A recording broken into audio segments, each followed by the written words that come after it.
Hi guys, how are you all? This is FJ What If? Today we are going to discuss about what if Naruto was Madara's student part 20. Before start the episode, please like and subscribe my channel. Chapter 20. In Shadows. Was so unexpected, nothing made sense to her now. Just how could something like this be achievable? Everywhere she looked it was a reminder of what he had been hiding from her, a reminder that he didn't trust her. Soldiers, medics, assassins, all of them scurrying around with their own business in mind. She brazenly walked around feeling out of place and unwanted. All these people had a purpose, a goal. She could never know what drove them to such a thing, but she knew, she had seen it many times, that tragedies are etched into the bodies of men like tattoos printed on the skin. None of them paid her any heed. It's almost like they didn't notice her at all. She was not that hard to miss. Bright blue hair tinged with pale silver was like a giant neon light to those who knew her well. She had been walking around the base for all this time. He was the one who said, "Feel free to explore the base as you wish. All I ask is that you don't leave it for the time being." So she was examining the base that she had now made her temporary home. It was sturdy, able to hold off an invasion for a few days. The walls were bland silver, and without the lights dotting the halls it would be impossible to navigate unless you were a cat.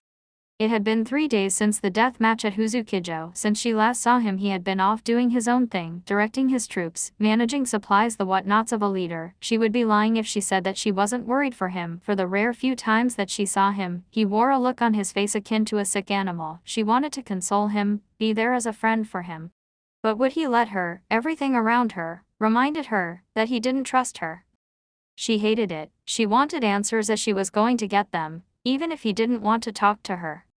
She headed straight for his office. He needed to trust her. It's what made them an efficient unit. Conan will have her answers. When she finally made it, she stormed through the door as if she was a battering ram, only for him to be notable missing, making her raise an eyebrow at the empty desk, and a computer with a small picture beside it. Working her way around it, she eyed the papers with the names and missions of the Kakuren. She opened up the drawers and unsurprising there were some kunai and senbon in them. She sat down in the surprisingly comfortable chair that she could spin around into, which she allowed some childish sentiment to get the better of her as she spun around a little in the chair. She then accessed the Uzumaki's computer and clicked on the mouse to start up the machinery. She looked through the files on the computer, but nothing stood out except for one, a file by the name of Dusk Contingency. She raised her eyebrow at it and clicked on the file.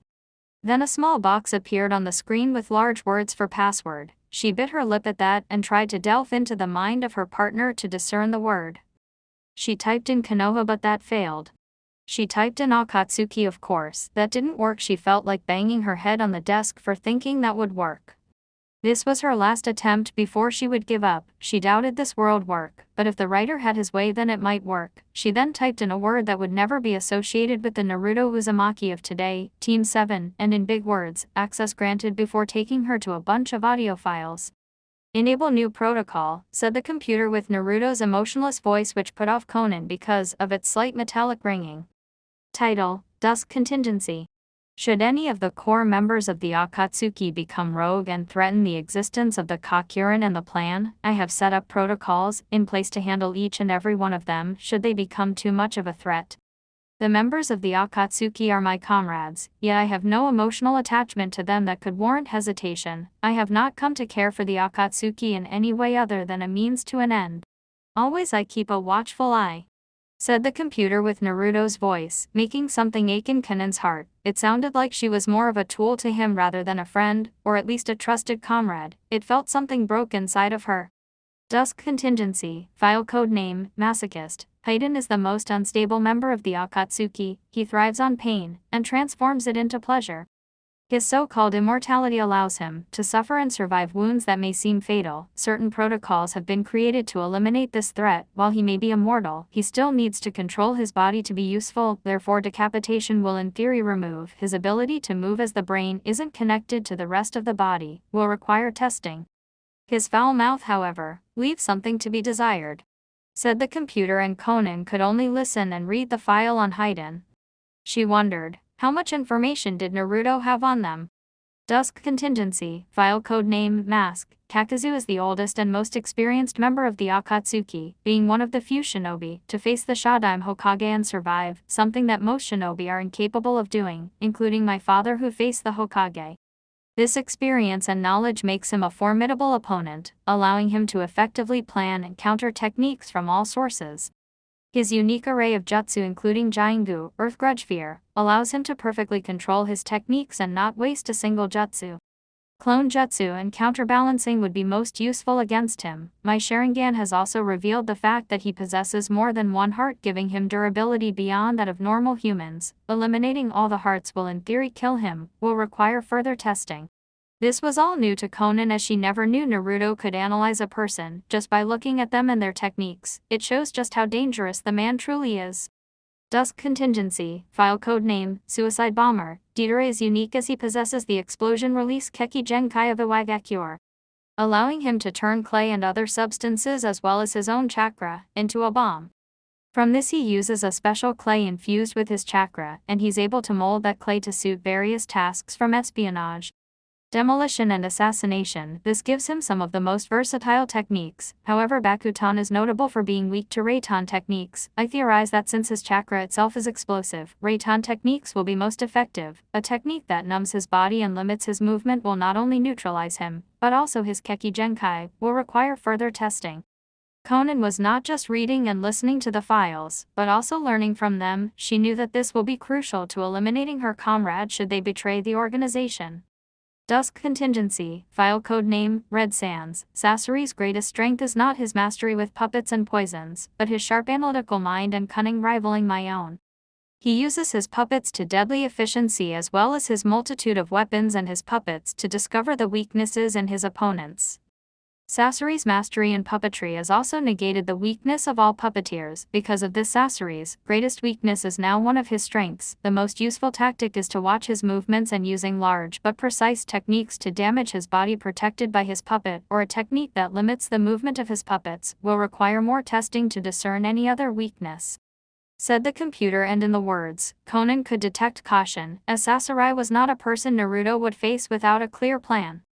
Dusk Contingency, file code name, Shark. Kasami Hoshigaki is the most powerful member of the infamous 7 ninja swordsmen of the mist. His mastery with Sutan techniques and his possession of Same Hata makes him an opponent you should never have a drawn-out battle with. Separating Same Hata will be impossible. The sword literally has a mind of its own, and will return to its master after a short amount of time, and will inflict injury on those who try to use it. Quick and lethal attacks of wind chakra will be most suitable against Kasami, but speed will be everything as his large size and heavy sword slow Kaizam's movements, said the computer. And Konan just watched and listened enthralled with the computer, unaware of her surroundings. Dusk Contingency, file code name, Last Crow. Itachi Uchiha is one of the few survivors of the Uchiha clan of Konoha.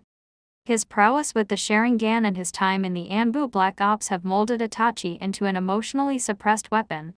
However, his pacifistic nature has him employ genjutsu against his enemies, incapacitating them within the illusion. His greatest strength is also his greatest weakness. The key is to identify when you have been placed in the illusion, and then while within the illusion, Itachi himself will be vulnerable to genjutsu itself. To place him in a genjutsu while he's using a genjutsu in simple terms, though because of this, it will be difficult for anyone not in possession of a dojutsu to counter his illusions. Then it all comes down is to simply break free of Itachi's illusion, while keeping up the illusion that Itachi is in control, and the rest solves itself. Itachi will be trapped in an unending cycle of genjutsu, in theory. Will require further testing, spoke the computer, and this honestly surprised Konan at how effectively the protocols might work against the Akatsuki.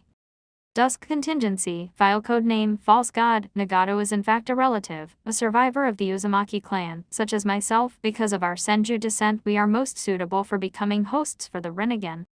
Because of my knowledge of the Rinnegan, I have been able to effectively formulate step-by-step strategies to neutralize the abilities of the Rinnegan. Chikushado, Animal Path, sever the hands to stop it from summoning. Shurato, Asura Path, heavy impact capable of crushing bone. Tendo, Deva Path, simple chakra control exercises on a large scale allow the effects of this path to be nullified. Ningendo, Human Path, long-range attacks or severing the hands, physical contact will be fatal. Jigokudo, Naraka Path, will be the first to defeat, given its abilities to revive the other bodies. Sneak attacks will be most effective. Gekido, Prita Path, its ability to absorb chakra will be tricky, but while it's absorbing chakra it will be vulnerable to physical attacks. Taijutsu is a necessity. The real body is an emaciated skeleton, but still powerful. All steps must be taken into account. So even Nagato had a file. Naruto knew how to plan well, but still there had to be Dusk contingency, file codename Angel. Now this is what baffled Conan. On the screen was a picture of her, but while there may have been an account of her abilities unlike the others, Naruto had yet to formulate a protocol to defeat her. What did this mean to her exactly? What was she truly to Naruto? Naruto was a man who had secrets that could bring empires to kneel. Yet because of this single file filled Conan with doubt, did Naruto trust her enough that he didn't need to create strategies against her? She couldn't help but smile a little at the scene. She then turned her head a little and saw the single picture on his desk. It was of her, smiling with her hair clips placed in her bangs. She wondered when he took this photo, wondering just when it happened, but the smile she had in the picture seemed so pure and innocent, almost like a child. She knew exactly what this meant to Naruto. He wasn't the most social person, so if he did this for someone like her, it meant that she was more important to him than she suspected. Her smile grew a little larger. "Excuse me, madam," said a voice by the door, and Conan nearly jumped out of her seat when the voice pierced the silence. Quickly closing away the files on the computer, Conan turned to see a woman by the door. She was wearing leather dress armor reminiscent of the samurai era with a blood-red interior and a black bodysuit that only showed her collarbone and head. She had a purple obi wrapped around her waist and two katanas upon her back with a red bandana around her jet black hair and her steel-sharp, green eyes that peered into the souls in front of her. "I'm Karai, second in command to Shogun-sama. He's asked to speak with you. I've been tasked to escort you to him." Conan merely nodded at her and got out of the chair and followed Karai through the base. While on the way, Conan kept her eyes trained on the back of Karai's head, trying not to take in her surroundings or lose her way through the base. Lest she take a wrong turn and end up someplace farther away, or see things that can never be unseen. Curiosity is a strong desire, and she was curious to discover everything about this place and the one who commands it. Though she was ignored, treated like every other person in the fortress, she couldn't escape the feeling that she was being watched, hearing eyes looking deep within her, trying to unravel her secrets. It was like a persistent itch in the back of the mind. No amount of scratching could soothe it. She wondered just what she had gotten herself into. When they finally arrived, they were met with a door, to which Karai stepped aside with her hands behind her back and her posture straight and tall like a soldier on inspection. "Shogun-sama is waiting on the other side," spoke Karai simply. As Conan nodded, she opened up the door and was blasted by a gale, and dust and sand closed in around her. Steeling herself, she trudged her way through the door and closed it behind, not wanting the rough sand to fly in. As she looked around, as the sand swirling around her bit her and scratched her from every corner, she made her way onto the balcony. She was literally standing on the top of the base, which had situated itself on a large cliff that could see any army coming if it wasn't for this ever so insistent storm. She was then able to make out a form, a black cloak whipping in the wind and golden gray hair, dancing gracefully with specks of sand and dust dotting his clothes and spiky hair. His arms were crossed and his red eyes focused on the sky, his gaze upon orange sun almost blotted out by the sandstorm. She then stood beside him and turned her own amber violet eyes upon the sun. To wonder, until recently this place stood as a decrepit hole only occupied by the desperate, lost and stupid. Now it stands party to events that shall change the very shape of this world, to shake it to its core. "I wonder if it's pleased," said Naruto as he looked to Conan with a small grin, and she raised his eyebrow at him. He made it sound like the fortress was alive, brimming with a soul that watched over its inhabitants. "I can only guess that you've known about this place for some time. You wouldn't speak of it in such a way if you didn't already know of its existence," spoke Conan with a hint of curiosity in her voice. "This whole place invited you in, almost as if a host was welcoming you into his home." She felt like its arms encircled around her, protecting her, shielding her from the dangers of the world and the darkness in men's hearts. This fortress was built in the elder days of the founding of the hidden villages. It's probably as old as Suna itself. It was also built upon the remains of a site holy and revered to a powerful clan that walked the dunes of the deserts. I know not what became of the clan, though it's likely they joined Suna when the village was formed. They called it the place where the sky was held back, or the place where the roots connect to the sky. Either accounts works in my favor. It is said that from here, we could reach up to the heavens and bring them down to the earth, to live in an eternal bliss. Suna of course abandoned it, as did the many others they came after. Bones laid upon bones until it became the foundation for what we are standing on.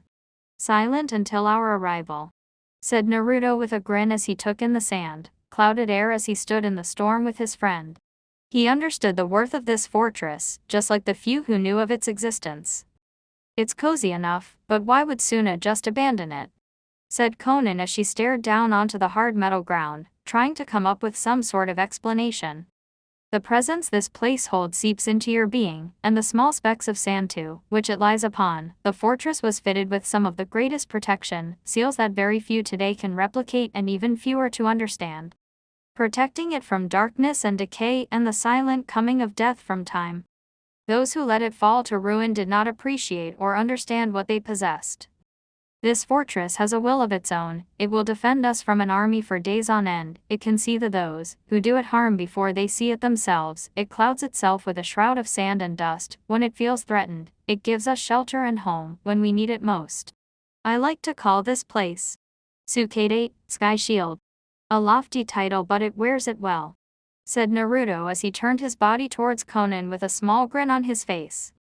But still, how did you accomplish such a thing? And who are you really? Questioned Conan as she tangled her fingers together and stared at the ground, slightly afraid to meet his dagger-like eyes. It's not out of the question that Obito has told you what he knows about me. Very well. But let's take this someplace else. It's best to talk this over with some tea in hand, spoke Naruto as he started walking towards the door to the rest of the base with Conan trailing behind him. A few minutes of walking later they made it to the kitchen where Naruto personally brewed some green tea for his comrade. When Conan lowered her lips towards the cup, she was utterly surprised at how good the tea was. She didn't realize that he had such a talent for the simple things. The smile she had, it looked troubled, tinged with a little sadness. You probably think I don't trust you, spoke Naruto as he sat down on a table with her with his own cup in hand, with his face returning to its neutral expression, and he took swigs of the heavenly tea, filling his stomach with warmth. Conan raised both her eyebrows at him, which was enough for him to confirm it was true. It's understandable. I didn't tell you of the Kokurin, and in turn, it's lead to a little dip in the trust between us. Why didn't you tell me? Queried Conan with her face falling into a sullen visage, with her eyes staring into the green liquid of the tea. You didn't need to know at the time. Not with Obito looking over your shoulder. And don't think you can hide his intentions from me, said Naruto as he drank some more of his tea, with Conan's face becoming even more melancholic, confirming Naruto's suspicions of Obito turning Conan into an assassin. It was at the time that you came to save me at Huzukijo, where you defended me against Muku, that you fought against Obito and his schemes. It's not that I don't trust you. It's the fact that I do. I trusted you enough to not listen to Obito and his schemes. And I'm pleased at the outcome. He told me to kill you. Both of you were lying to me. I didn't know who to trust, but I believe in what you're trying to do. I believe in the good inside of you, said Conan with her lips forming into a small smile, and Naruto not hearing her final words, her sullen exterior melting away, knowing that he trusted her from the beginning. He brought her here because he trusted her. He just didn't trust Obito. Then, I'll tell you about me, said Naruto, his own lips forming into a smile while his eyes became slightly more downcast, and Conan brightened up a bit more from his words.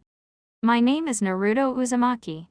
I was born in Konoha 15 years ago on October 10th on the night of the Kyuubi attack. My father made me the Kyuubi Jinchuriki. From that point on, my life wasn't the most glamorous, and I wouldn't call it a good life either. I had no one. My remaining family didn't care for me. Those who I thought I could trust kept the truth from me. Those who I thought were my friends were merely putting up a facade. I enlisted at the academy to become a shinobi for my village, and I graduated, where I was placed into a team with 2 other genin, and under the Jonin Kakashi Hatake. I was happy for a time, finally meeting people who I could call my family. But events still conspired against me. It all ended when I died at the Valley of the End, recounted Naruto, giving Conan the basis of what she needed to know. So you did die at the Valley of the End, just like everyone said you did. And you were revived? Queried Conan as she stared at Naruto while his eyes were downcast. Madara Uchiha revived me. He then took me in and raised me as his student and his son in 2 years. In those 2 years he gave me love and kindness that I had never received in all my time alive. My death was my birth by sleep in a way. I was reborn basically as someone new. When he passed, it sort of felt like a piece of me died. He then looked up to see Conan still grinning a little. He sort of expected that since only the weirdest shit happened to him. But the thing is, how did you create all of this? Said Conan, referring to the Kakuren. After leaving to gain the Akatsuki's attention, I created 2 divine willows and sent them off on their own missions. One was to insinuate himself into the courts of the land of fire and gain a position of power among them, while the other went towards all the nations and started recruiting those who wished to change the world, or had lost something immeasurably precious to them. Zetsu later took over recruitment when my attention was focused elsewhere. Said Naruto as he took a few more sips of green tea. So this was your idea minus. However, Conan was interrupted from speaking further. This was actually Madara's idea. I'm the one who brought it to life. The Kakuren isn't an organization, nor is it a private military corporation. The Kakuren is an idea. Spoke Naruto, confusing Conan slightly at his words. An idea, just like matter and energy, is interchangeable. It can be molded, channeled and changed entirely. And most of all, an idea is indestructible. It can't be destroyed no matter what. There's just one more thing. What are your real plans? Questioned the blue-haired woman, with silver in her hair. Let's just say, I plan to connect heaven and earth. Shogun-sama, yelled a Kakuren medic who came through the door. Shogun-sama, the patient has regained consciousness, said the medic, to which Naruto nodded his head at his subordinate and with a hand movement, dismissed the medic, where they went back to the medical wing of the Tsukade. With that said, Naruto got up out of the chair and headed for the medical wing with Conan at his side. It took a few minutes, but they finally made it to the medical wing, where a special guest had just woken up and was sitting in the bed with a near-dead look in her eyes. She currently had her hand on her stomach, where she was pierced in the stomach by her best friend. However, there was no scar. No proof of it being there. It didn't make sense to her. She should be dead, but she could feel her heart pound in her chest, her blood surge through her like waves, the smell of disinfectant and the touch of the air. She could feel it all, but something didn't feel right. Well, it would be more precise to say that something didn't feel wrong. Her body felt stronger, as if she could fight for 3 whole days. Fatigue and the weight of clothing didn't matter. She felt strong. She felt like she could do anything. Just then something in the corner of her appeared, and she turned her head to look at the intrusion, where she saw Ryuyoke standing there. Some of his golden blonde hair was already returning, but at least half of his hair still had some gray in it, probably the after effects of the Ubanana Basaka Henkin, bestial berserker transformation. There was also a woman with him. She had bright blue hair that was streaked with silver in a similar fashion to Rya's, and her eyes were amber tinged with violet. I'm pleased to see you have awakened. The medics concluded that you would wake after a period of 3 days, so to adjust to my life force now swimming through you, said Naruto as he approached Ryuzetsu's bed, where she relaxed her body after seeing that he wasn't a threat. The blue silver-haired woman stayed where she was and just observed from her position. What happened to Muku? Pleaded Ryuzetsu as her eyes were overshadowed by her hair. Forgive me, I showed him the greatest kindness. He would have forever been a puppet to the box unless we forced him back in or killed him, answered Naruto as he looked down on the Kusagakuyor Anbu. So he's dead, uttered Ryuzetsu as tears were threatening to fall from her eyes. He did say one thing, spoke Naruto, to which the Anbu raised her eyes at him. He asked me to say sorry for not keeping my promise, continued Naruto, to which Ryuzetsu smiled ever so discreetly. Now that you've been healed, I must ask, what do you intend to do now? Questioned Naruto, which made Ryuzetsu lose her smile and to contemplate his question, to which she really didn't have an answer. You may choose to leave. No one here will stop you, though you will have to have your memories removed so to not allow our whereabouts or plans to be revealed. There's also the near never-ending sandstorm that surrounds this place. You'll get lost within the storm and die shortly after, and your corpse will be buried by the sand and you may never be found. And I doubt you know how to navigate a desert. If so, then good luck. And what of the other option? Well, I could ask you to join the Kakuren. Many men and women here have all lost something precious to them, similar to you. They all strive for a goal to which they can put their entire being into. We can provide anything from food to shelter, as well as some limited entertainment and advanced training. Though you can choose to leave whenever you want. Though the routine of having your memories wiped is non-negotiable. Unless you want to have your memories wiped, then just say so. Continued Naruto, to which Konan raised one of her eyebrows. He was seriously asking her to join the Kakuren. I accept, said Ryuzutsu, making both Naruto and Konan raise an eyebrow at her. I have nothing else in this world to look forward to, might as well help a cause that's worth fighting for, said Ryuzutsu, to which Naruto nodded at her, though he could see that this wasn't a decision she based on a whim. Karai, spoke Naruto, to which his second-in-command appeared standing resolute before him. You have a new recruit, see to it she has the provisions and living conditions required. Continued Naruto, to which Karai nodded and left to sort some things out. From now, you'll be under Karai's supervision, along with any others that have been newly recruited. You won't see me often, for I spend most of my time away from the Kakuren, but I'll check in every now and then. If you have any more questions, consult Karai. And it's good to have you here. With that said, Naruto and Konan left the room and headed for the blonde's office. Be prepared to leave in 3 days, we'll soon be heading for the capital of the Land of Fire. Elsewhere in the Land of Earth, in a dark chasm where only darkness was found, a single long rope descended from a small crack in the dark channel. Soon a man began descending down from the rope. He had brown eyes and long crimson hair that reached his shoulders and was currently tied into a high ponytail. He had tribal tattoos on his chest and upon his forehead, which a crimson bandana wrapped around his forehead. He was wearing a black kimono robe with a blue trim and regular shinobi sandals, tied with a white obi, and had a sword sheathed on his waist. He was currently mumbling how he hated heights and was forced to descend into the darkness. Then a rush of wind flew past him, where he looked down to see his partner in crime descending into the shadows via falling. The person in question was wearing a full-body black bodysuit with dark gray, square-like shapes patterns along the arms and chest, with silver armor that covered the front of her torso, down to the legs, and protecting her back, which was held together by black bands on the woman's sides and a ring band that encircled her neck. She was wearing a long form-fitting boots with white lines that went up to her waist, which stuck snugly to the bands. Along her waist, she had black gloves that extended from her fingers to her forearms with white lines, and a hood pinned to her silver armor. She was a pale-skinned girl with long pale lavender hair, which was partially tied up in the back with a long bun and fell behind her shoulders, while a strand fell between her milky blind eyes. When her compatriot finally arrived and landed softly on the floor, he decided to make his discomfort known to her. It's so dark in here, I can't see a thing. Oh no, what a nightmare. Sorry, deadpanned Yujin, as he almost always forgot that his partner Kyoku is blind.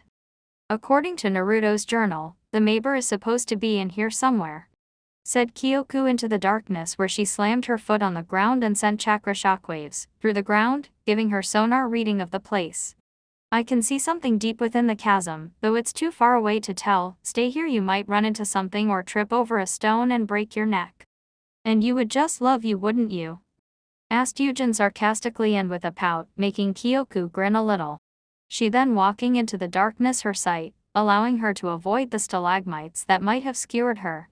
Further and further she delved into the chasm, where it was starting to occur to her that this dark place was more than meets the eye. The further she walked, the less natural the chasm became. The stones and walls were becoming more chiseled and smooth, no longer their rough surface of a dark cave. What was all this? The first question that came to her mind was, did people live here?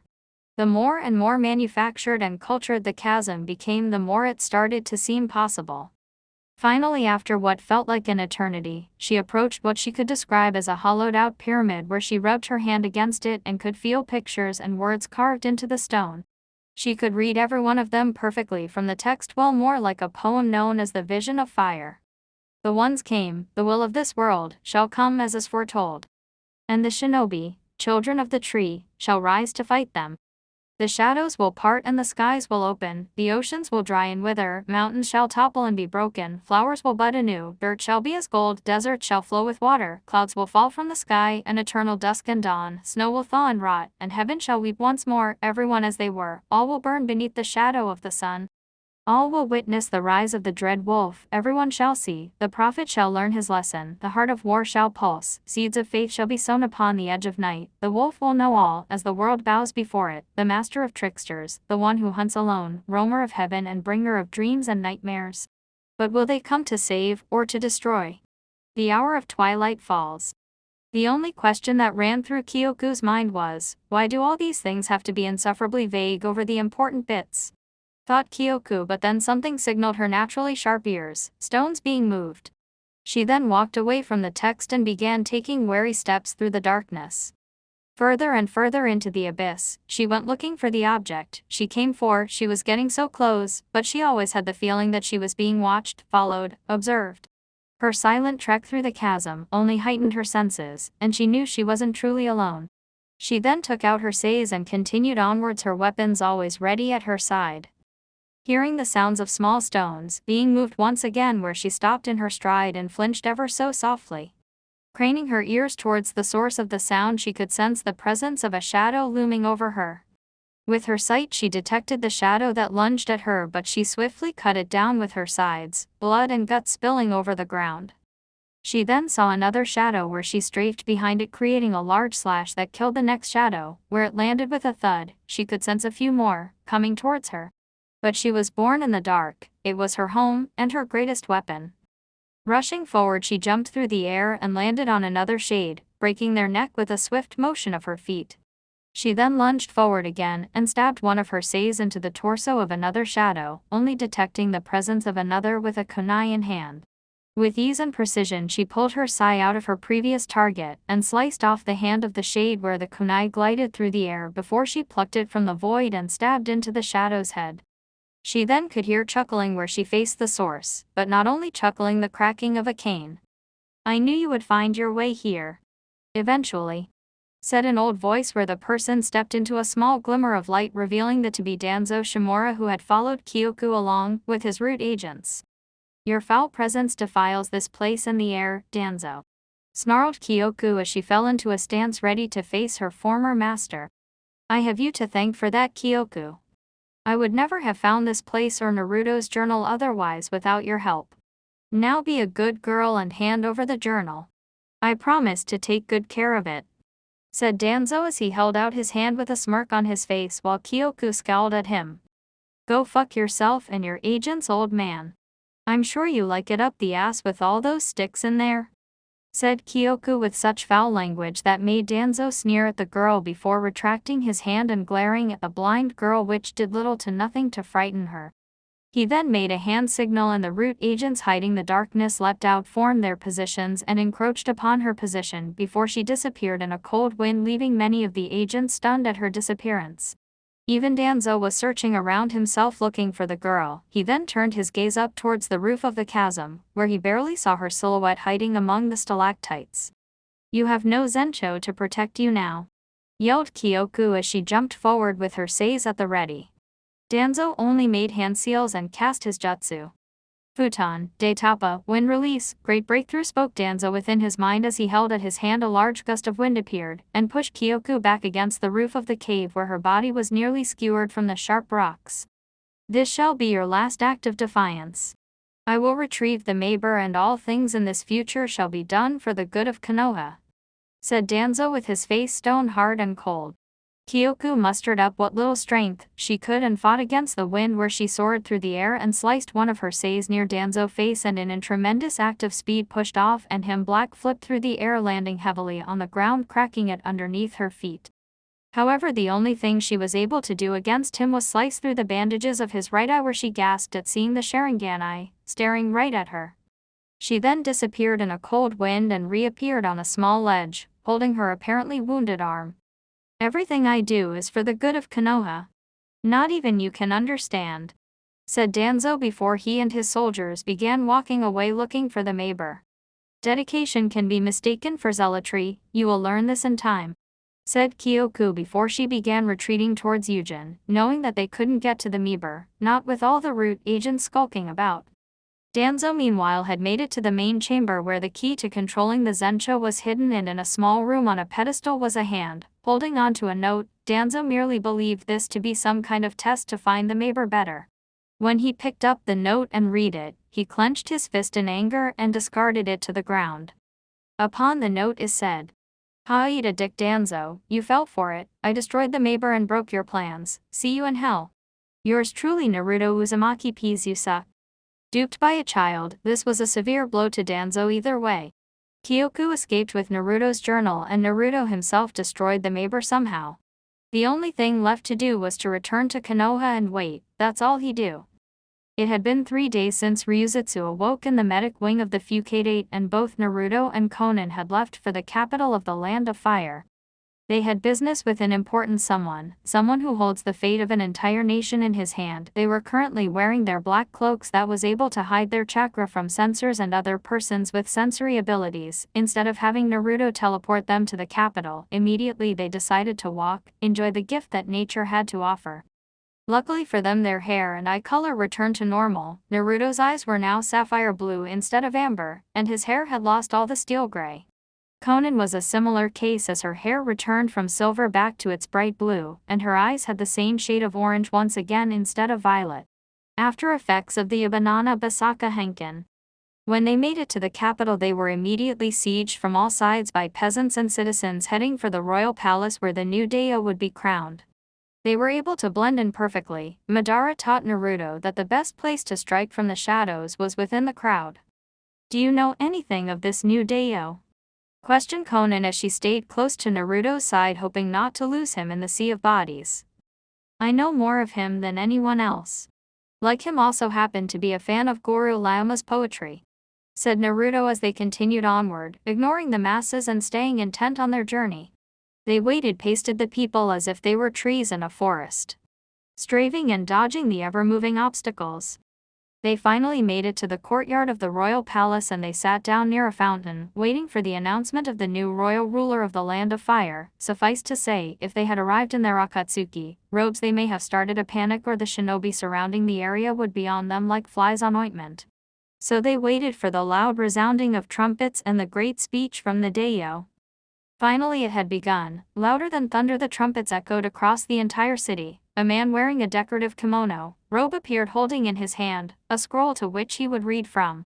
"Citizens and people of the Land of Fire, with a joyful heart and pride in my soul, it has been an honor to present to you your new Daio, who will see us through these difficult times and restore peace and order to our ravaged country. This man has sacrificed much for us. He has proven that we can never truly fall, so long as we allow it.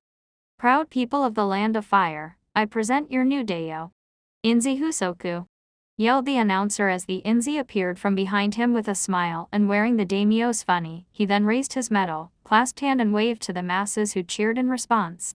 "My people, when I look upon you, I don't see men, women, children, but equals. The recent turn of events that have shaken our proud country are now behind us.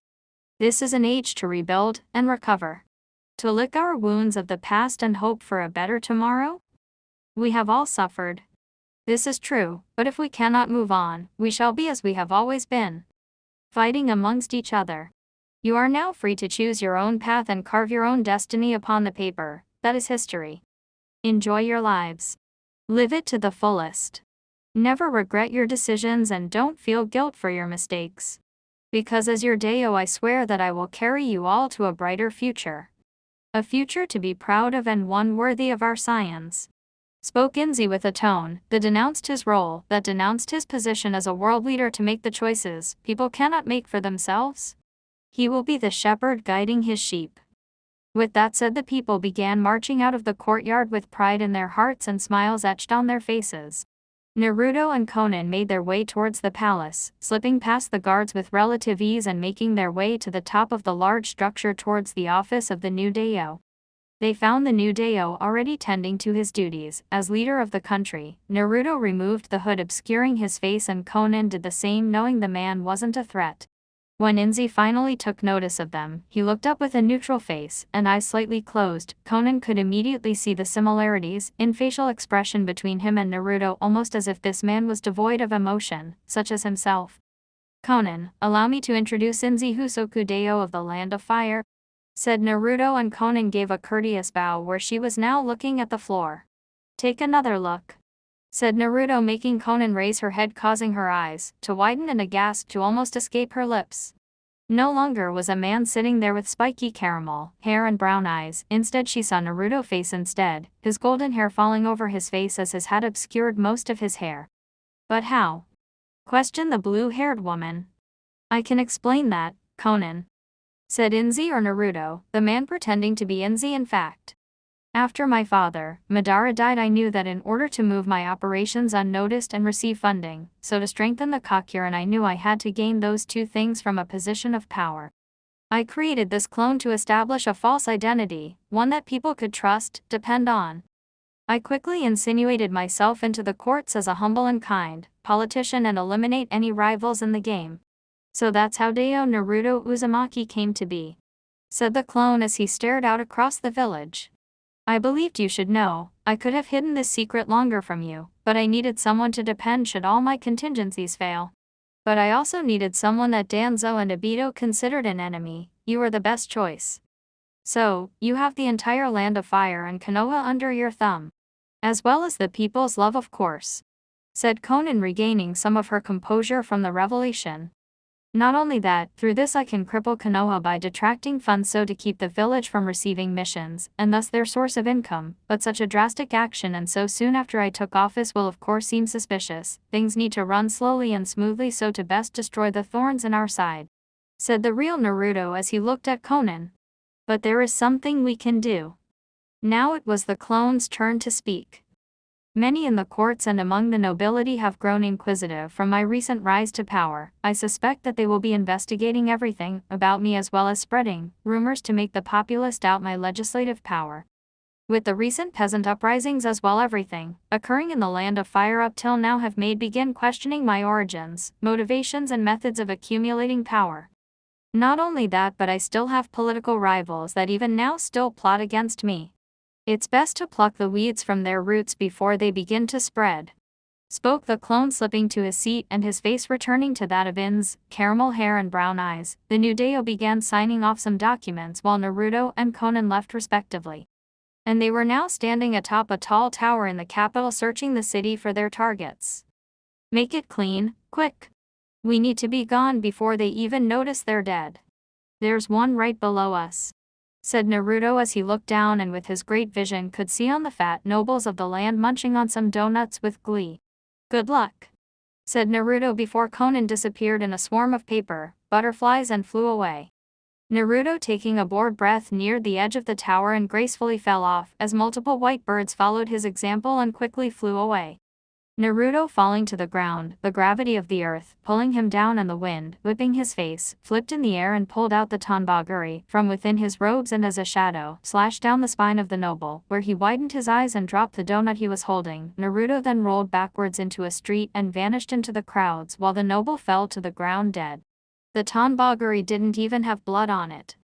Walking through the city, Naruto saw a carriage coming his way, containing yet another of his targets, silently wading through the people on the streets as if they were tall grass. The blond man noticed a mask store, his left, where he plucked one of the masks from the stand and placed it on his face. It was made of dark metal and it had bared lips with two tusks jutting from the upper lip and two smaller canines protruding from the lower jaw. It had a single silver dot on the forehead and black lines on it. Fortunately there was two, and Naruto picked them both up. He was a fan of masks, using them to sometimes hide from the villagers, so he simply clouded his face. Approaching the carriage, Naruto, with the graceful moves of a cat, rolled underneath the carriage and placed a single explosive tag underneath, and got up with the same grace, and walked into the crowd where an explosion rattled the street as people scurried around looking at the destroyed carriage. Of course questions were thrown, however there was no answer as the assassin had appeared and disappeared from view before anyone could notice. So you're sure you won't stay in the capital for a while longer? Said Inzi as he walked around the palace grounds with Sakura Haruno by his side. No, my work here is done, so I have to return to Konoha. Tsunade-sama will be expecting me and it'll be good to see all my friends again, spoke Sakura as she was nearing a carriage that would take her all the way back to her village. It was the least Inzi could provide her with, a nice comfortable trip home. That's saddening. Your presence here might stop me from jumping through my office window with all the bullshit I'm getting. But if you wish to return home, who am I to stop you? Said Inzi as they arrived at the carriage and opened the door for her like a true gentleman. I also received a letter from the Hokage. A squad of shinobi, including your teacher Kakashi Hatake, will meet in the city. The driver will know where. I wish you well on your travels, Sakura, said Inzi with a smile.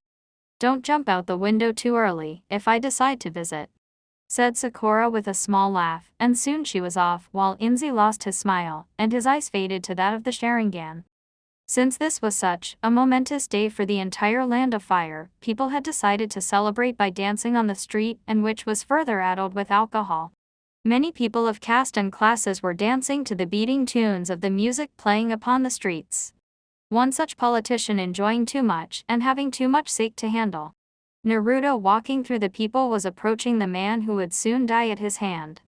When he got close enough, the politician accidentally fell into Naruto's arms and muttered a sorry, their mate, with Naruto replying with an okay, and kept on walking towards the next destination. The next thing he heard was screaming as the man who bumped into him began convulsing on the ground and frothing at the mouth while his eyes rolled back into his head. If one had sharp enough eyes, they would see a little red mark on the neck where the man was stabbed with a poisoned senbon.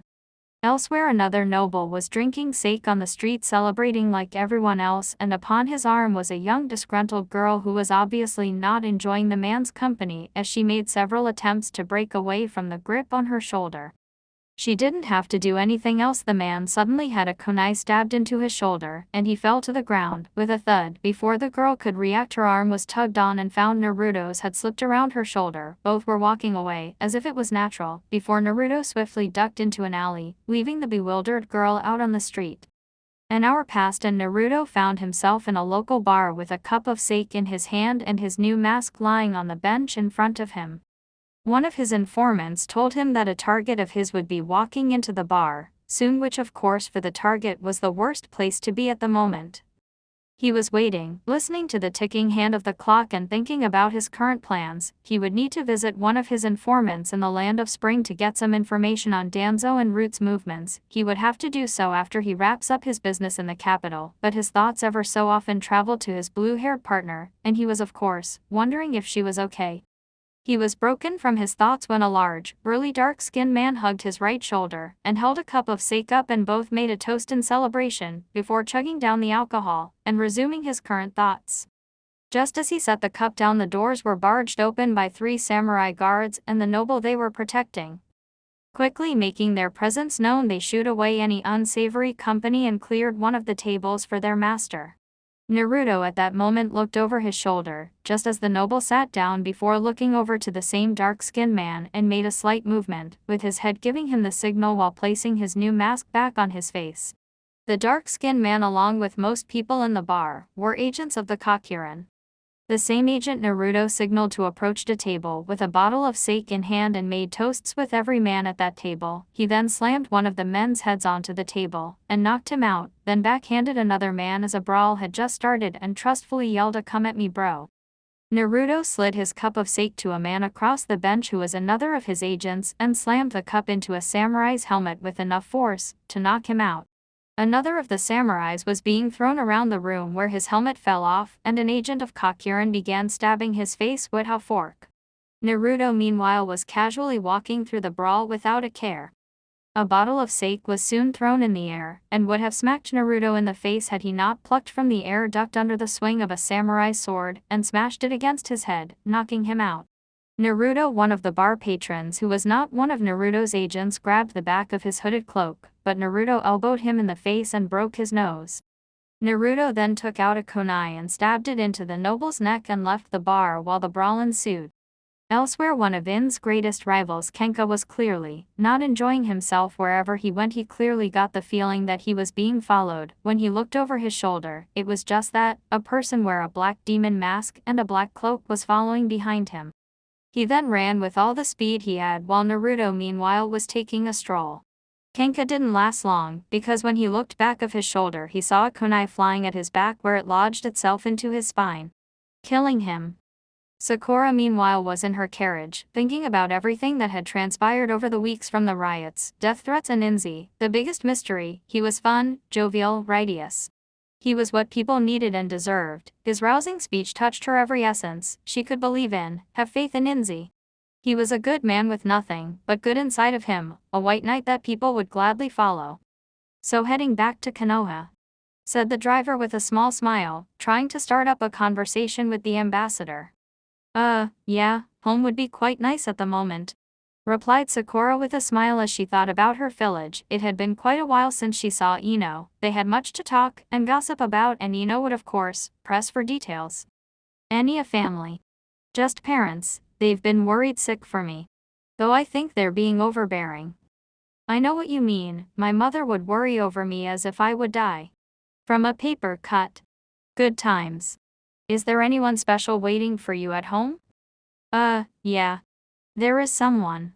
I can't wait to see him, said Sakura with a smile. She hadn't visited his grave for a while, she had much to tell him about.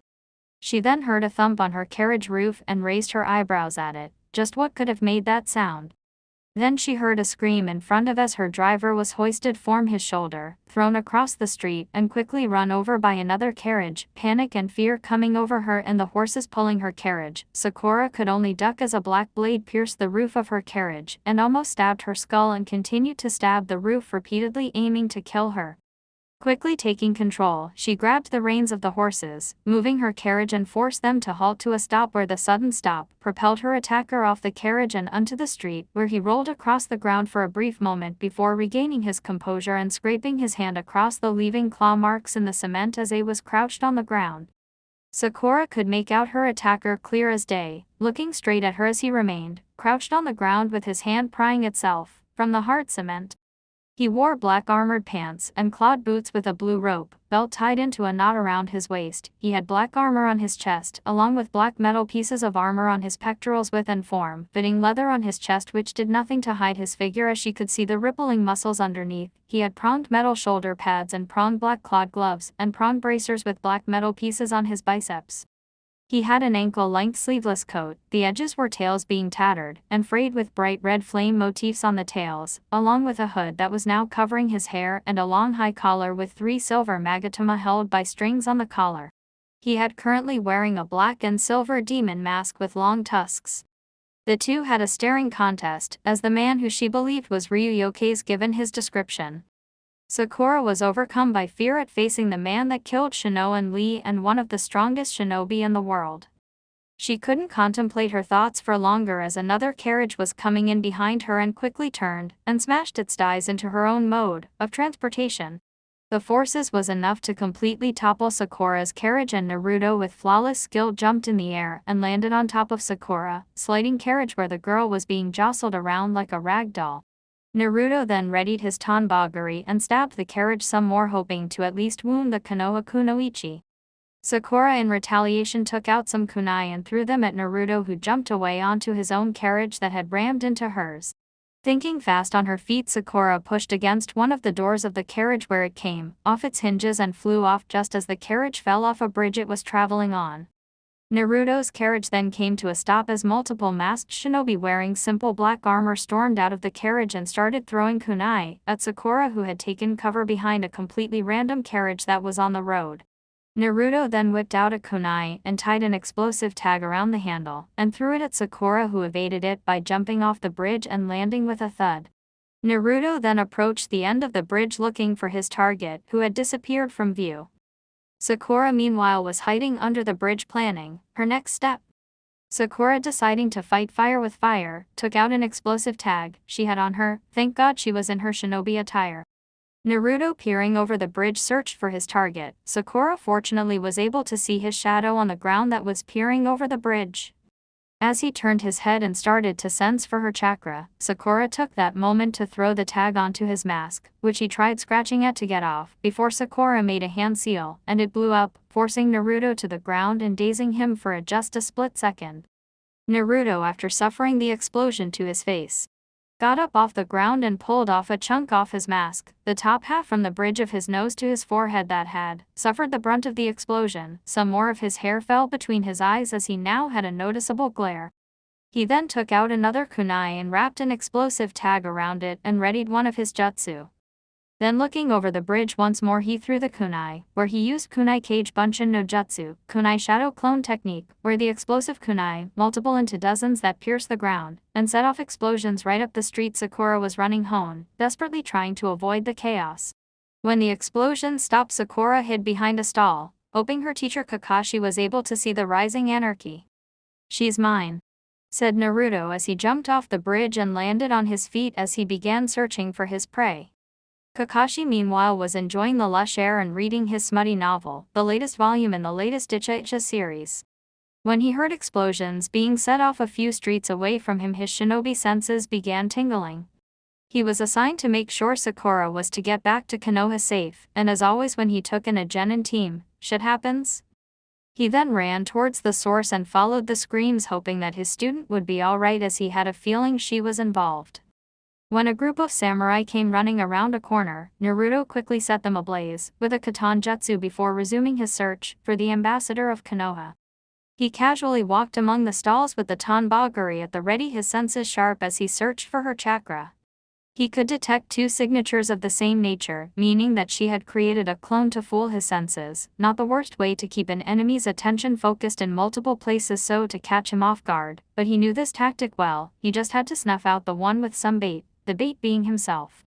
He then walked near a stall, his red Sharingan eyes blazing, and his cracked half mask now loosely sticking to his face. He quickly shut out all distractions as he focused on finding his prey. He then heard something, a voice. Probably talking into a wireless radio headset that could warn other shinobi of her predicament.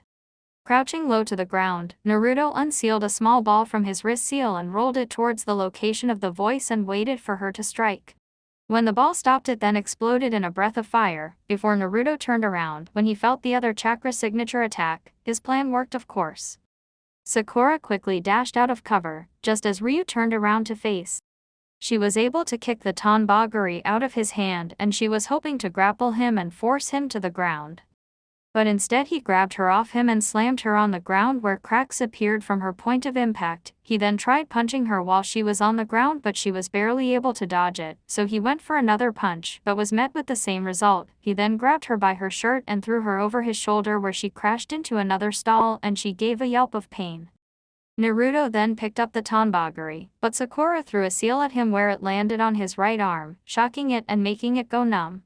She then took the opportunity to run, while Naruto flexed his arm and the seal dropped off. He wasn't even trying to fight her, he barely put up any resistance, he hadn't even used 50% of his power. Sakura, running from her attacker, fled the scene. She then felt something, a senbon, pierce her shoulder, going straight through the skin and muscle, where she dropped to her knees and almost cried out in pain with tears prickling at the corners of her eyes at what she believed to be her death. Just as Naruto appeared again behind ready to end her life with the black blade, Kakashi arrived at the scene in time with a folded Fuma Shuriken in hand. Before he could attack, however, he first had to block a left hook from Ryu where the punch resounded against the metal, and almost forced Kakashi on his knees but also leaving a fist-shaped dent in the metal. Naruto then swiped away the shuriken, almost taking it off Kakashi's hand, and kicked the copy ninja in the chest, forcing him to the ground. Naruto then threw some kunai at him, which he blocked with the shuriken. Naruto then rolled away from a barrage that flew from Kakashi's hand. Taking a more offensive approach, Naruto started throwing hand-sized shuriken at Kakashi, who rolled out of the way and ran a little, avoiding the weapons. Kakashi then leapt over to Naruto and kicked the Tanbaguri out of his hand, and Naruto began throwing senbon at Kakashi, who blocked it by spinning his oversized shuriken. Kakashi then gave a right hook to Naruto, who nimbly dodged it and made it look like Kakashi had actually struck him. Not one to stop in his stride, Kakashi then trying to slice Ryu with the folded shuriken, but the blonde caught it in his hand with relative ease. Kakashi tried a punch for the gut, but Naruto copied his movements with the Sharingan and did the same where they tried to punch each other in the face with the same result. Naruto then tried a jab which landed on Kakashi's cheek, stunning him a little. Naruto then placed his other hand on the shuriken and spun it around, making Kakashi lose his footing and allowing him to see the world spinning around. However, Kakashi regained composure of himself and landed on his feet as he tried to punch Naruto, who had successfully taken the shuriken out of his hand, blocked the punch and blocked another, and aimed a jab at Kakashi's chest which forced him back a few feet.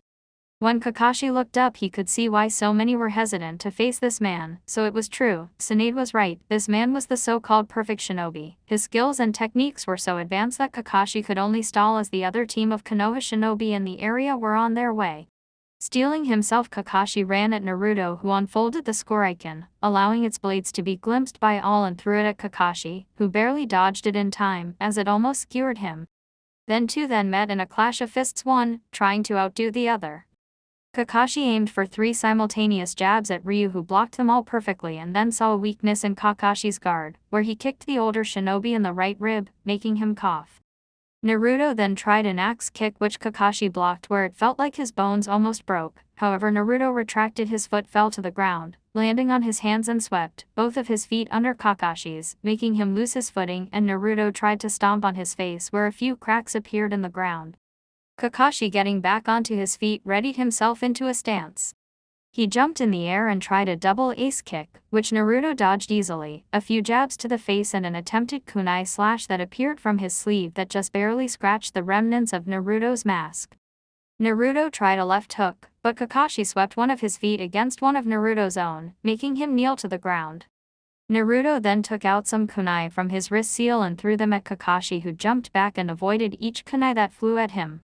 Naruto then rolled over and retrieved the Tonbagari and tried a downward slash on Kakashi, who barely missed by a hair, as some of his own silver hair was cut off. He then grabbed Naruto's sword arm and tried to pin him to the ground, but instead Naruto pulled Kakashi towards him and grabbed him by the throat and slammed him on the ground, where he stomped on the Jonin's chest.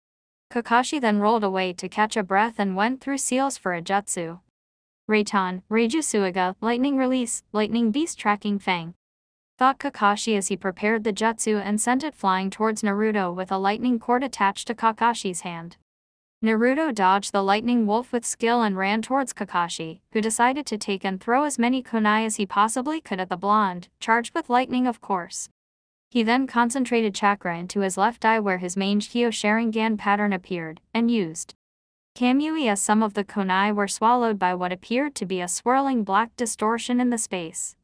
The lightning hound that had ran past Naruto then turned into a shadow clone, much to Naruto's surprise. The clone then used Kamui also, and from his eye, the lightning-charged kunai that were sucked in flew at Naruto, and both waves of kunai clashed against each other, creating lightning everywhere where Naruto was barely dodging the lightning streaks sparking around him.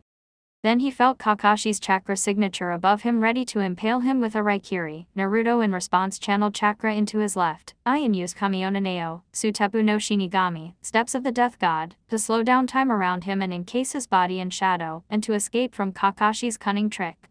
As he released the technique, Kakashi stabbed his lightning-encased hand into the ground and multiple blue explosions went off where the lightning was charged.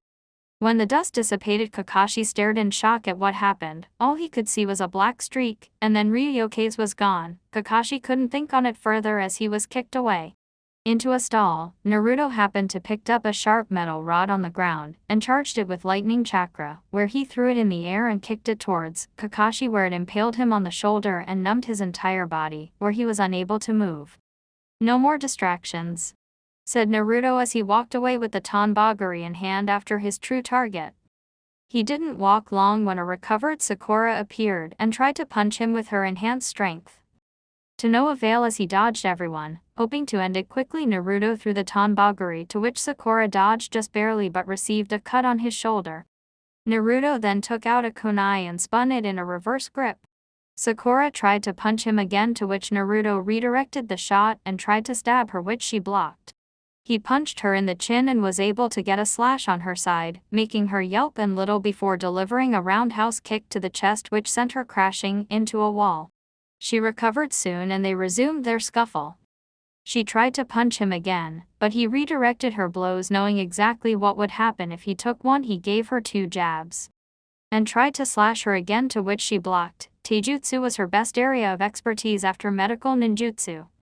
He then tried to stab her in the side, to which she blocked just barely and was only just keeping up with his swift movements. He could go faster if he wanted to, but that would just be wasting energy for him. Besides, he wanted to know how far his former teammate has come in the past few years. When his attack failed, he tried to slash her across the face, but she ducked underneath it and tried to knee him in the gut, to which he blocked, and then pushed her away.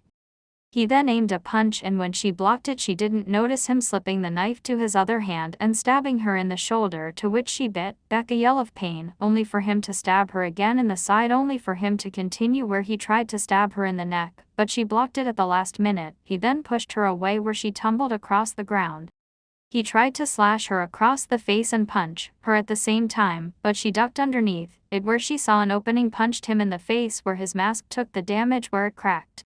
She then did her own roundhouse kick, which sent him crashing into a stall, but with no immediate damage done to him. She followed it up by kneeing him in the chest, which but his advanced endurance and pain tolerance meant he could keep fighting even from attacks like those. He blocked a left hook of hers and then jabbed her in the face, stunning her, and then began savagely beating her to a pulp with his bare fists. However, through his beasting she caught his arm and threw him over her shoulder onto the ground, where he immediately got back up and took her throat in his hand, and stared into her eyes with a deathly glare.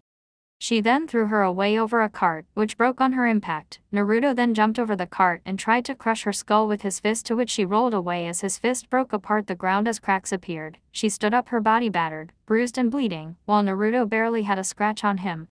Once she got up, Naruto continued his beat down as he punched her into a large cart and took out a kunai, and kicked against the cart, and tried to stab her with the kunai, which she craned her head to dodge, only having her right cheek scratched. Naruto then channeled wind chakra into the kunai, increasing its cutting power, where the two moved to the side, creating a large deep line into the cart. Then Naruto's eyes started to suddenly bleed as his eternal Mangekyo Sharingan pattern appeared, and he held his face in his hands as he saw images. First he saw a black blade with a black chain on, its pommel falling downwards before a red moon. Blood was gliding off the blade as if they were feathers soaring in the wind. And then the blade pierced the body of Naruto Uzumaki, who didn't scream, grunt or whimper. He merely looked up at the blood-red moon as tears fell from his eyes before crashing into a raging ocean. He saw two armies, one organized with shinobi, holding kunai with hitai with kanji for shinobi on top of them ready to attack, while the other was disorganized and looked ready for battle, ready to kill the opposing force. They mainly wore black cloaks with black masks before the two sides engaged each other. He then saw a giant rock golem with a glowing red skeleton. And he saw himself dodging the rock creature's attack. He was wearing the armor he had now and had a black sword in hand, while wearing a mask before rushing towards the creature with his weapon. He was also deep within a chasm, one that seemed to offer no escape. Then the image flashed to him battling a large armored creature with 3 faces and holding golden swords as he jumped off a building with a spear in hand, ready to kill it. However, his clothing had changed. It was different. He couldn't explain it, but there was something wrong with him.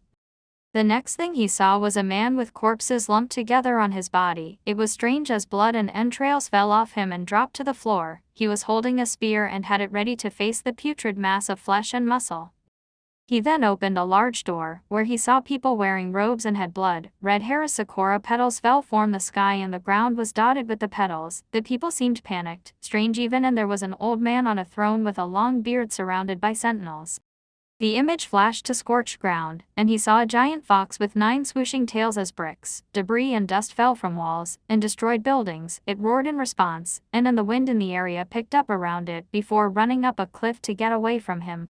The image faded to him looking over a large city, a pair in hand with pillars, standing strong against battering waves as large chains clinked in the wind. It appeared to be more of a fortress than a city, and the wind was harsh and small droplets from the waves cast themselves against him.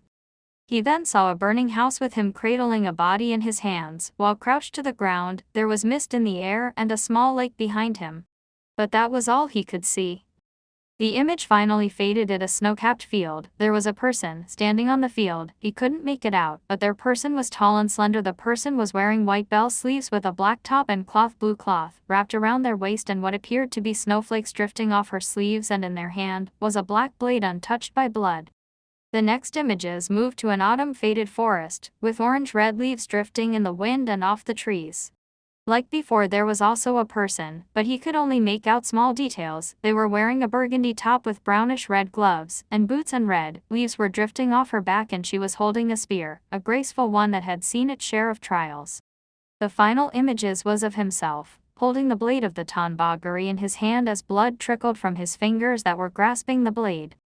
His cold red eyes peering into the darkness of night, while standing atop a cliff, waiting for his prey to come. Then streams of light escaped from the darkness as the sun reared itself from over the horizon, marking the beginning of a new day, a new light. As the body of the sun finally burst forth from the horizon, its round shape became known to all. Naruto then rushed forward with the Tanbaguri in hand before rising before the ball of energy and savagely cut the sun into its 2 halves, falling as Naruto flew through them, his red eyes never changing. Soon he fell to the ground atop his feet as fire began consuming the world. He then, as if he was looking at a mirror, he turned to face another Naruto, who looked bewildered at such a thing before the one holding the Tonbagari extended his hand towards him, with a small grin as the flames consumed the both of them and the entire world, leaving charred remnants behind. And then his vision returned to normal and he found himself facing Sakura yet again. He then faced Sakura yet again, but the images were still plaguing his mind. He aimed for a punch to her temple, which she ducked under, and then tried a downward stab, which she blocked only for him to drop the dagger and his other hand to grab it and for him to slash her across the chest where blood spurted out and followed with a punch which dazed her. He kicked her in the knee and elbowed her in the face, to which she was able to ignore the pain, punch him in the chin and throw him over his shoulder, to which he rolled slightly and was able to gain his footing as the last of the images left his mind. But his mask fell off his face in the tumble and his hood was now down. He then stood up to full height and wiped the blood from his cheeks and eyes, while Sakura stared at his back, holding the wound on her chest. He then turned around and allowed her to see his face. Sakura's eyes widened to unimaginable levels. No, it couldn't be his face. No, he has the exact same face. There were differences, but it was undeniable. He's actually, she could feel tears prickling in the corners of her eyes. He breathing became more hoarse and labored as she stared at him. Her thoughts were a flood, a hurricane, swimming and spinning around trying to find some conclusive answer. But the fact was, he was right there, alive. He was standing right there. Naruto, said Sakura as her tears finally fell from her as they softened to stare at him, overcome with happiness, shock and sorrow. She couldn't put it into words, what she was feeling right now, and in that moment of emotional appearance, she let her guard down for just a moment. Naruto took out a kunai and charged it with wind chakra, and threw it towards Sakura where it swiftly and efficiently pierced her chest. Her soft eyes then became horror-stricken as blood leaked through the corners of her mouth. She could hear Kakashi's voice calling out to her. She closed her eyes for a second, her gaze never leaving Naruto's. When she reopened them, he was gone, just like before. Her legs gave way and she fell backwards onto the hard ground. At that moment Kakashi arrived, another unknown voice too. Her gaze was getting dark and foggy and she was trying to form. Konoha. Tsunade-sama. I'll take. Hospital. She was able to catch from the voices as her blood started to leak through her wound and her hearing was disappearing. The only word that left her mouth was Naruto. End of chapter 20.